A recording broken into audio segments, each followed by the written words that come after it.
A lo largo de su evangelio, Juan presenta una diversidad de personas con diferentes antecedentes, creencias y experiencias que dan testimonio de quién era Jesús. ¿Qué es la fe? ¿La duda nos puede separar de Dios? ¿Cómo creer que Jesús es el Cristo y tener vida en abundancia? Los invito para que nos acompañe en el estudio de la Masterclass de esta semana. Queremos darte la bienvenida al espacio donde profundizamos en los misterios y enseñanzas de la Biblia. Cada semana exploraremos pasajes clave, analizaremos su contexto histórico y descubriremos su relevancia en nuestra vida cotidiana. Únete a nosotros en este viaje de fe y conocimiento. Bienvenidos a Masterclass.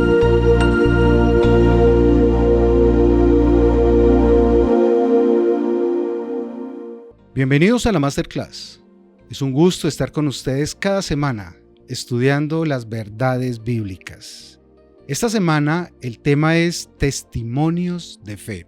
Estamos en la serie El Evangelio de Juan y hemos tenido la posibilidad de conocer muchos personajes, cómo sus vidas fueron impactadas por Jesús y cómo ellos fueron dando sus testimonios. Y vamos a empezar con el profe Fabián. Profe, ¿qué es la fe? ¿Cómo podemos entender el término desde su definición y qué implicaciones tiene? Como hemos mencionado en la Masterclass, el Evangelio de Juan no nos habla tanto de milagros, sino de señales. Detrás de estas señales, para ser reconocidas, debe actuar algo que nosotros conocemos como la fe. El poder reconocer el poder que hay detrás de estas señales. Eso es directamente la fe. Y los oyentes y testigos visuales que vieron estas señales tuvieron que ejercer la fe, es decir, creer en lo que estaban viendo y que no lo podían ocultar y no lo podían negar. En nuestro contexto posmoderno, siglo XXI, es, podríamos decir, complicado ejercer la fe para creer en estas señales y milagros que nos narran los evangelios. Pero no estamos en diferencia de condiciones de aquellos que vieron estas señales, porque la fe básicamente es eso, es creer en aquello que no vemos, pero que depositamos nuestra confianza completa en ello. La palabra pistis es a lo que nosotros definimos fe. Y de esa manera, la palabra está muy relacionada con el tema de la persuasión, con la credibilidad, con la convicción, y específicamente es confiar en Cristo para la salvación. Vemos que este concepto es desarrollado por el evangelista y el apóstol Pablo en Efesios 2:8, diciendo: la fe no es una creación humana, es un don de Dios. De esta manera, vemos que no es algo que implica la mano del hombre o la creación del hombre, sino que interviene directamente Dios, quien es el que otorga también este don. En 1 Corintios 2:4-5, la fe no se basa en la sabiduría de la humanidad, sino en el poder de Dios. Hebreos 12:2, Cristo mismo es el autor, es decir, el creador, y el consumador, es decir, el que confirma nuestra fe. Así que el Espíritu y la palabra trabajan juntos y ningún hombre puede crear la fe. El Espíritu opera e ilumina la mente humana y de esta manera cree o crea la fe en Dios. En Marcos 11:22 encontramos: respondiendo Jesús le dijo: tened fe en Dios.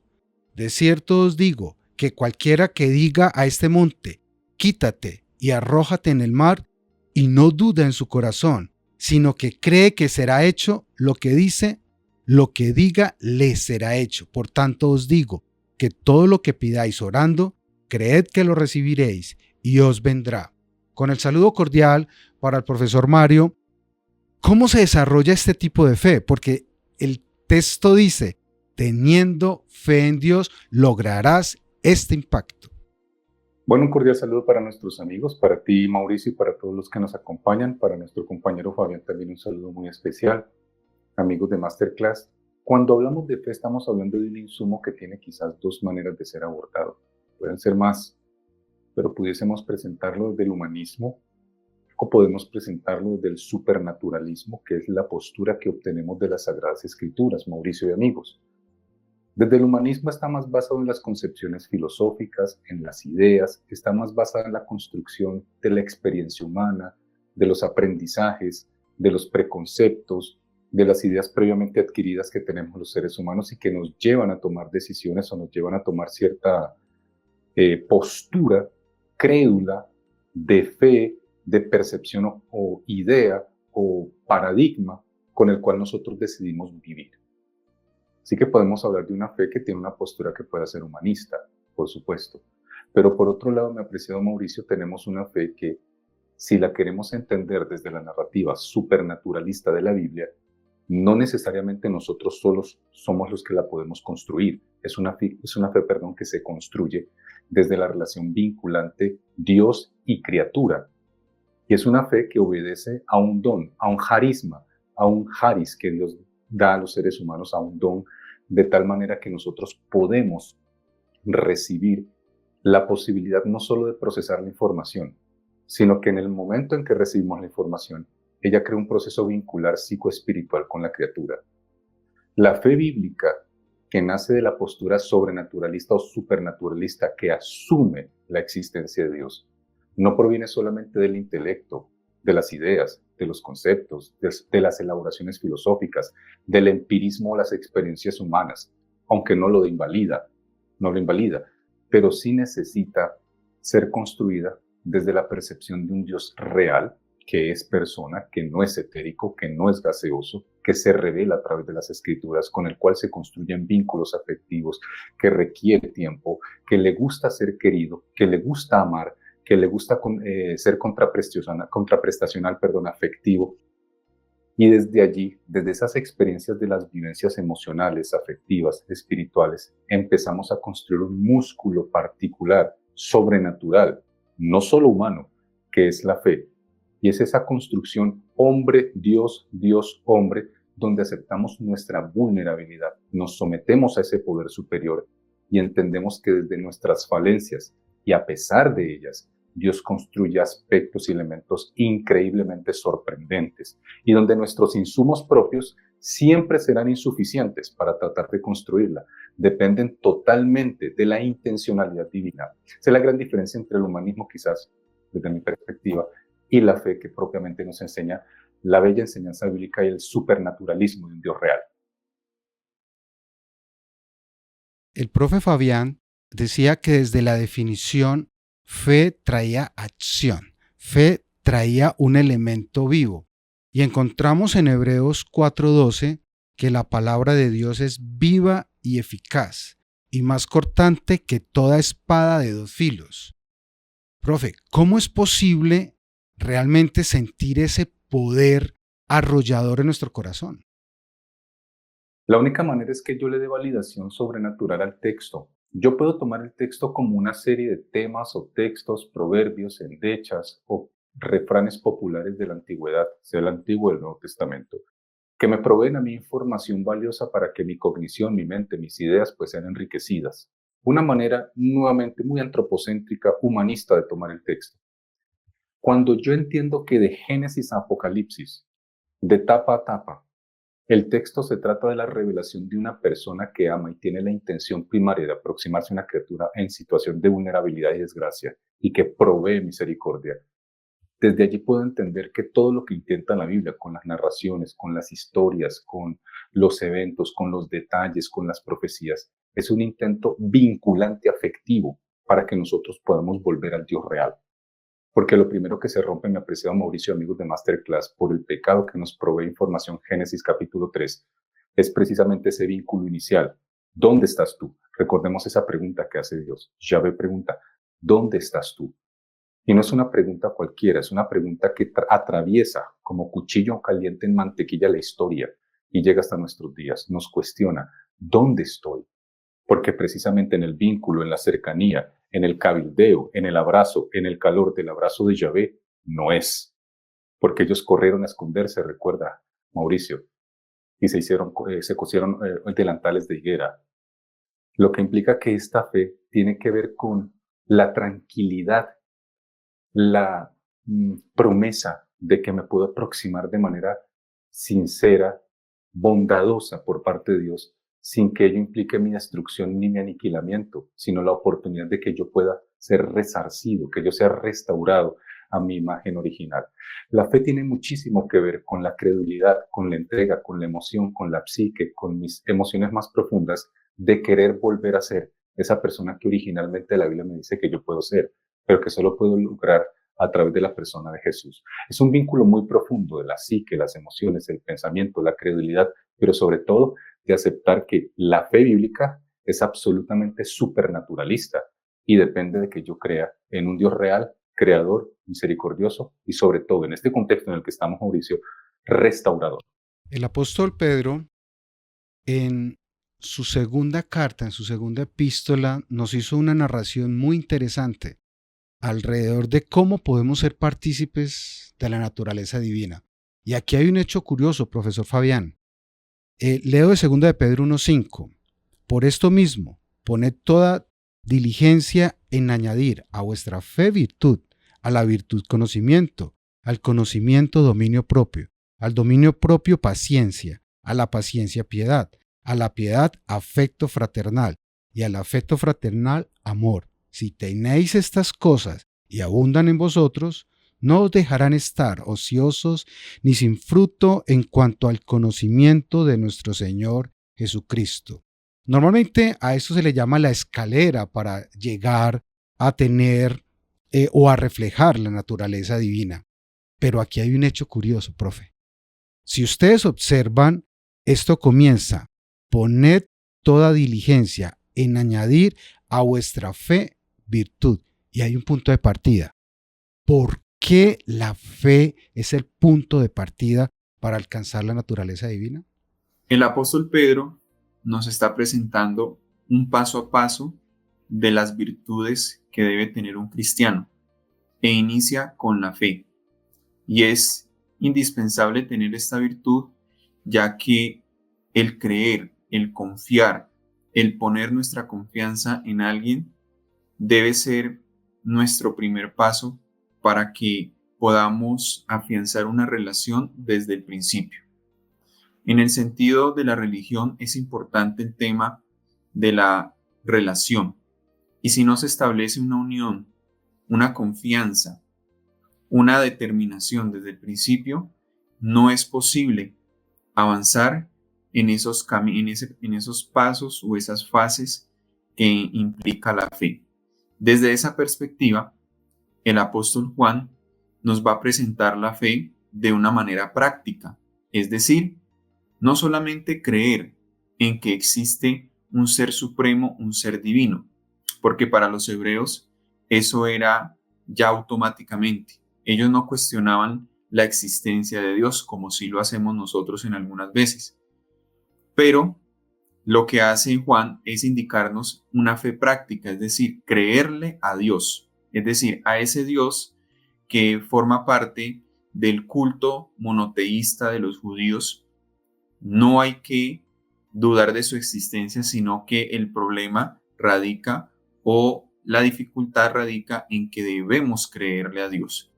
De esa manera, en el Evangelio de Juan, nosotros vamos a encontrar 98 veces que se repite la palabra fe, la palabra pisteo, que implica directamente que nosotros debemos depositar nuestra confianza, creerle a Dios, no creer en Dios, porque eso no cabe dentro de el lenguaje cristiano. Creer en Dios es una falta de respeto, por así decirlo, contra Él mismo, porque si nosotros nos llamamos cristianos es porque ya creemos en Él. Lo que radica en la fe práctica es que debemos creerle a sus promesas, a los buenos deseos que nos da, a todo aquello que nos ha permitido avanzar en la fe y que nos ha permitido llegar hasta este momento de nuestras vidas. encontramos que cuando las personas han sido impactadas, cuando las personas ven el poder sobrenatural o cuando las personas han tenido una vivencia, hacen unas exclamaciones que exaltan sus emociones. Por ejemplo, Juan el Bautista, cuando tuvo su encuentro, dijo: este es el Cordero de Dios. Andrés, cuando por primera vez se encuentra con Jesús, dice: hemos hallado al Mesías, y no se pudo callar, sino que inmediatamente va donde su hermano. Natanael, después de que le contesta su pregunta, le dice: Rabí, tú eres el Dios, tú eres el Hijo de Dios, el Rey de Israel.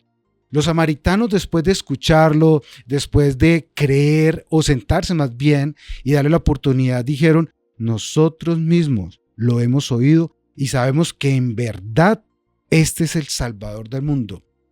Profe Mario, diera la impresión que cuando el corazón se abre o cuando nosotros permitimos una influencia directa de Dios, nuestras emociones son impactadas y lo terminamos exclamando. Totalmente, Mauricio. Hay algo muy importante que necesitamos entender. Desde la neuropedagogía sabemos hoy día, en los últimos estudios que se han realizado, que todas aquellas emociones, todos aquellos estímulos que me llevan a una emoción, eventualmente consolidan el conocimiento en algo que se llaman los engramas neuronales.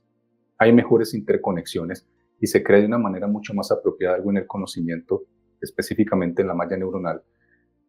Se llama huella mnémica. Se construyen más, se robustece. La emoción entonces se convierte en un canalizador, potencializador de que un concepto quede más consolidado. Por eso para nosotros es difícil aquello que sea significativo emocionalmente. Va a ser aquí un comentario sencillo que a algunos quizás nos pueda recordar aquellas añoranzas de la juventud o la adolescencia. ¿Quién olvida? Bueno, habrá quien lo haga, pero difícil. Su primer beso, por ejemplo. Su primera experiencia emocional acercándose a tocar una mano o a aquella persona que le gustaba. ¿Por qué genera tanta recordación en esos momentos? Porque está asociada directamente con una emoción. Cuando nosotros vamos a las escrituras, nos damos cuenta que la fe, en las exclamaciones que tú estás mencionando, están directamente relacionadas a la psique emocional del individuo. Las exclamaciones: ¡he aquí el Cordero de Dios! ¡Hemos hallado al Mesías! Esas emociones específicamente están consolidando el saber, están consolidando un aprendizaje, sea por experiencia o por concepto, pero le da consolidación. Esto es muy importante que nosotros lo entendamos, porque a veces pensamos que la fe es una serie de situaciones etéricas o gaseosas o nebulosas, indefinibles, pero para decirlo quizás de una manera, citando una famosa psiquiatra española, que no es religiosa, pero quiero citar aquí su observación clínica académica: la espiritualidad es un asunto de la intimidad, Mercedes Nazarre. Así que la intimidad tiene que ver entonces con el diálogo que yo tengo conmigo mismo, donde soy capaz de llevar el concepto a conciliar con mi emoción y mi emoción a que se deje manejar directamente por mi concepto y por mi construcción lógica y mi construcción de los saberes. La fe es entonces algo similar. Es un insumo que necesita de todos los elementos que convergen en mi mente, en mis decisiones, en mis experiencias, en mis emociones, en cómo lo abordo. Así que la fe transversaliza quizás todas las dimensiones humanas, en lo físico, en lo mental, en lo espiritual, en lo social, en lo cognitivo, en lo ético, en lo estético. Está presente en cada momento. La fe es importantísima, pero recuerda, está directamente relacionado, Mauricio, amigos, en Masterclass, con el conversatorio que yo tengo en mi autointimidad conmigo mismo.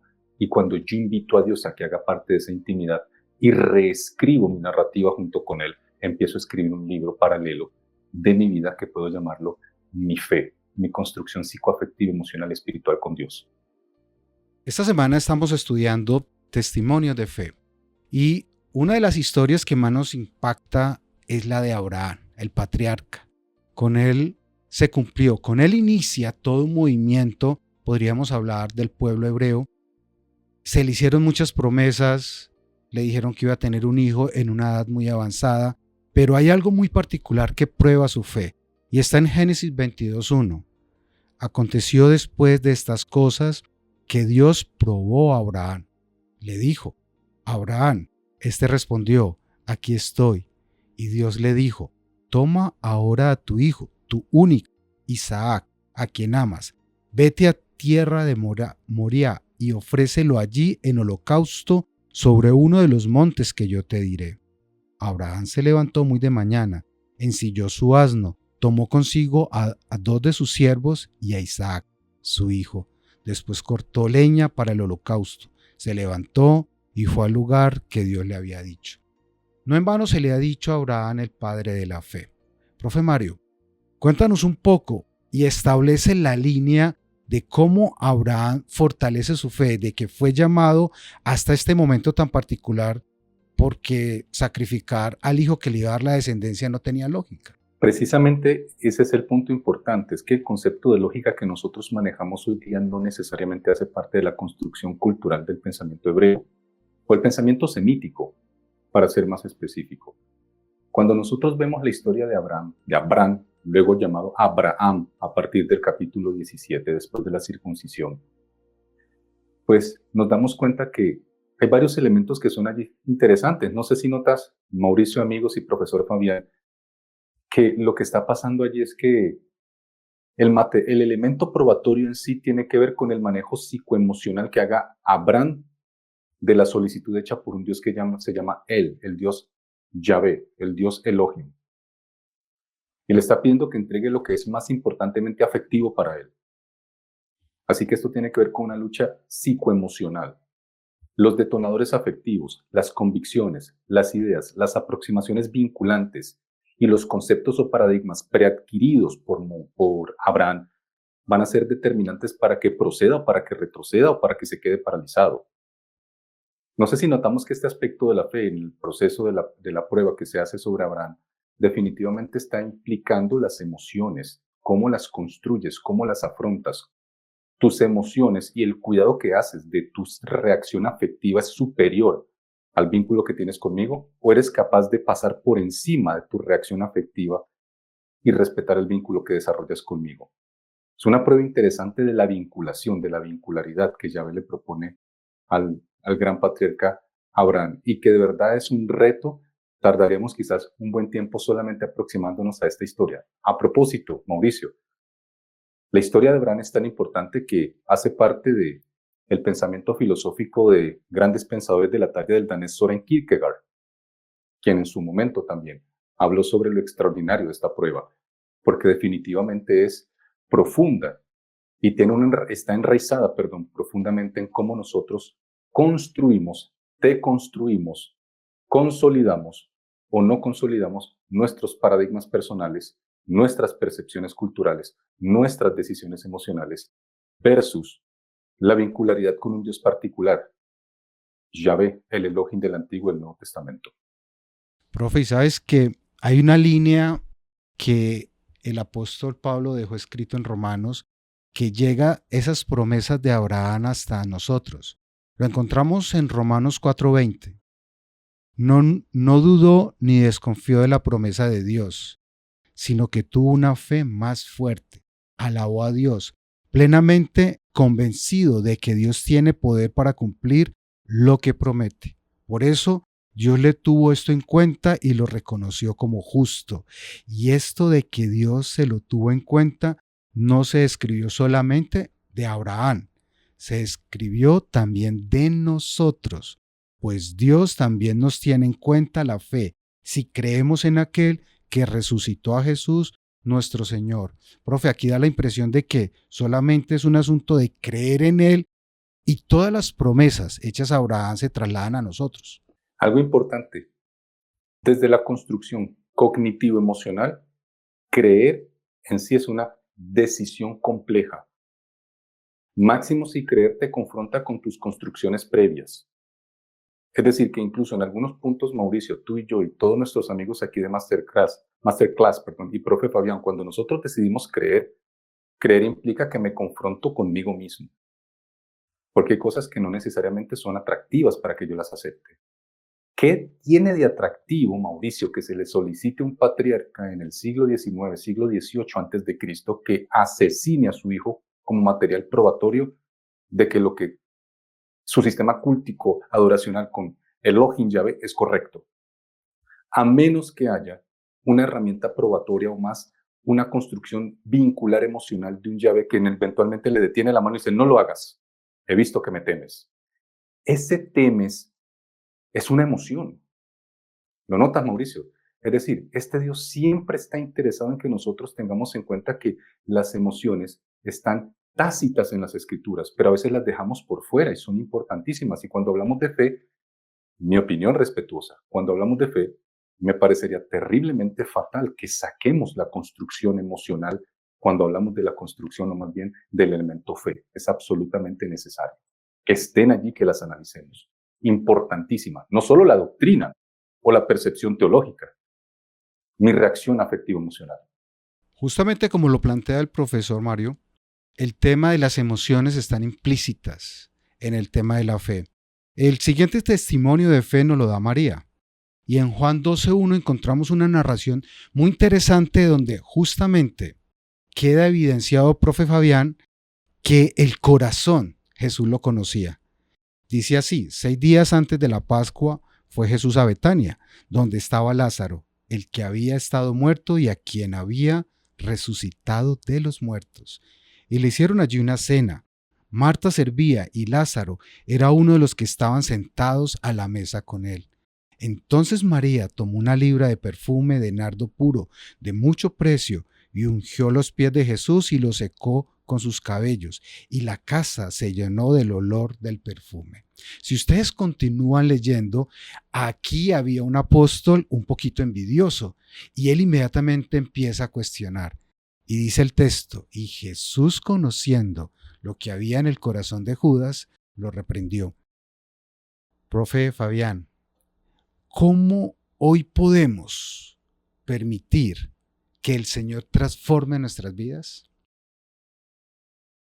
Este suceso en particular que encontramos aquí en el Evangelio de Juan, también lo narra Mateo y lo narra Marcos.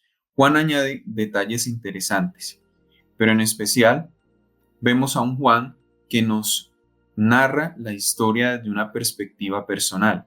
Es decir, Jesús conocía el corazón de esta mujer. Posiblemente hay muchas interpretaciones en cuanto a quién es esta mujer. Algunos la relacionan que es la hermana de Lázaro directamente, que había sido resucitado hace poco, y en respuesta al milagro de la resurrección de su hermano, ella unge al Señor con este perfume. Por otro lado, encontramos que es la mujer a quien esta misma se le liberaron de demonios, de espíritus que la atormentaban y que había sido perdonado su pecado. Y que de esta manera, en respuesta de agradecimiento, unge a Jesús con un perfume caro. Jesús conoce el corazón de esta mujer desde hacía tiempo que él ya había visionado esta experiencia que iba a suceder. Así que Jesús actúa de una forma muy natural y de una forma muy complaciente en dejar que la mujer lo haga y no refrenarla, ya que en su corazón cargaba mucho agradecimiento. Vamos a ver que Jesús da una respuesta muy directa. Déjala, en el versículo 6 y 7. Déjala, para el día de mi sepultura ha guardado esto. A los pobres siempre los tendréis con vosotros, pero a mí no siempre me tendréis.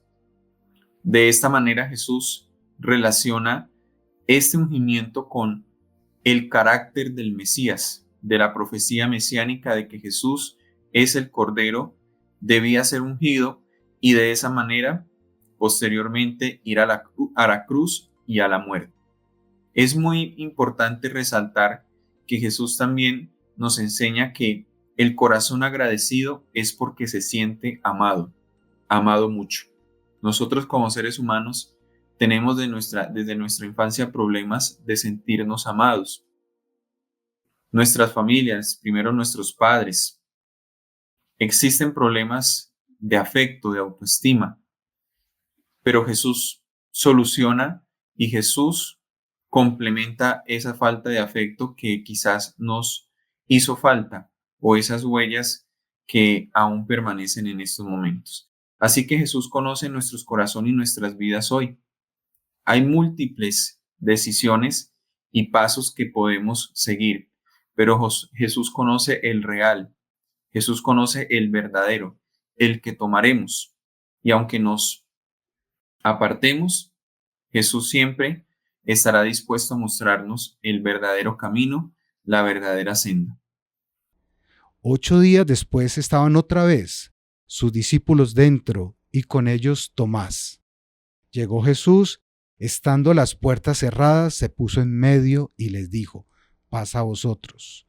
Luego dijo a Tomás: pon aquí tu dedo y mira mis manos. Acerca tu mano y métela en mi costado, y no seas incrédulo, sino creyente. Entonces Tomás respondió y le dijo: Señor mío y Dios mío.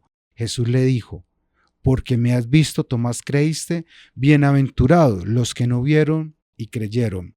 Profe Mario, ¿dudar o la duda de Tomás fue pertinente o dudarnos aparte de Dios? Bueno, mi apreciado Mauricio y compañeros nuevamente, profesor Fabián y compañeros Masterclass, dudar como tal es un ejercicio de la mente pensante intelectual. Todo cerebro que tiene un proceso natural neurológico en la construcción de las ideas, en la elaboración de los conceptos, tiene momentos donde la duda es razonable, donde la duda hace parte incluso del proceso del aprendizaje del saber y la adquisición de nuevos conceptos. La duda por sí misma, la duda no la podemos aislar como una molécula. Aquí está la molécula de la duda y entonces es pecado, no la podemos utilizar. Eso pasa en las percepciones fideístas o de fe que son bastante sesgadas y que a veces son exageradas y queremos presentarlas en nuestras comunidades. La duda no es irracional. Te voy a poner un ejemplo.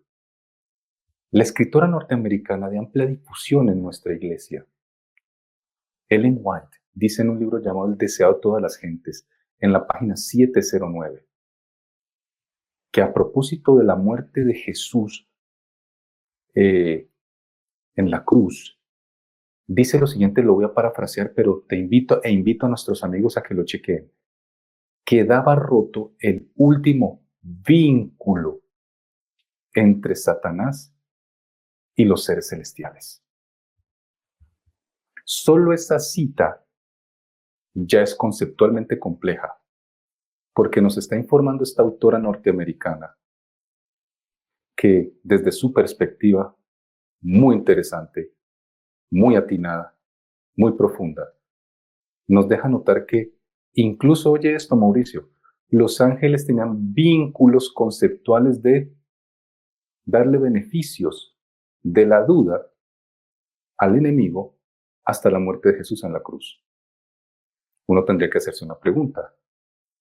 ¿Y cómo puede ser posible que el Padre Celestial, que la divinidad, esté coexistiendo con ángeles que aún tienen permiso para que aún tengan algún vínculo conceptual con el enemigo?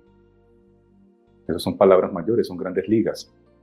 No pretendo dar la respuesta, les invito a que busquen ustedes, dar la respuesta absoluta, pero les invito a que busquen el texto. Voy a dar mi punto de vista, por supuesto. Dios no obliga, ni está manipulando cerebral, ni conceptualmente, ni neuronalmente a nadie que conviva con él.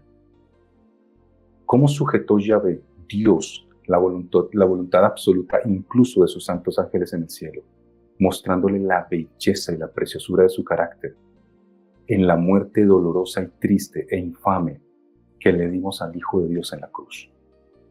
Los sujeta, los toma, los persuade hasta los tuétanos, hasta los huesos, si me permiten la metáfora, porque no sé si podemos decir tal cosa en los seres celestiales y su corporidad angélica.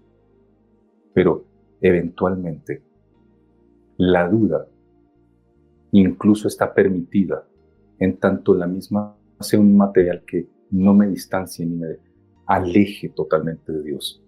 Pero no podemos pedirle a un ser humano que no dude.